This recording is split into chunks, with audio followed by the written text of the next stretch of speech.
আজকের বৃষ্টির ওয়েদারে বাড়ির বাইরে না যেতে পারায় বেশ আনন্দ মনে হচ্ছিল। একদিন ক্লাসে টিচার না গেলে স্টুডেন্ট হয়ে যেরকম মজা হতো, রোজ ক্লাসে যেতে যেতে একদিন যদি বৃষ্টির কারণে ছুটি হয়ে যায় তাহলে বেশ মজা হয়। আর কোনো ছবি আঁকতে আঁকতে সেই ছবিটি যদি ভালো হয়ে যায় তো মজাই মজা। কাজটি আলতা ও জল রঙের সংমিশ্রণে করা।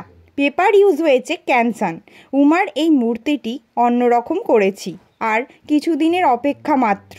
বাঙালি সারা বছর দুঃখ কষ্ট সহ্য করে এই 5টা দিনের অপেক্ষার জন্য। কোনো রকম কাজের কোনো তাড়া থাকে না, সব ভুলে গিয়ে মানুষ আনন্দে মেতে ওঠে। তবে যারা বড় শিল্পী মানুষ হয় তাদের হয়তো কোনো ছুটি থাকে না, বিশেষত যারা পুজো প্যান্ডেলে কাজ করে। ওই বড় বড় শিল্পীদের ছোঁয়ায় সব কিছু জাঁকজমকপূর্ণ হয়ে ওঠে। কত মানুষের প্রশংসা, এটাই সবথেকে বড় পাওয়া। ছবিটির লাল অংশগুলি আলতা ও বাকিটুকু জল রং দেওয়া হয়েছে। ছবিটি আমার প্রায় শেষ, দেখে জানিও কেমন হয়েছে।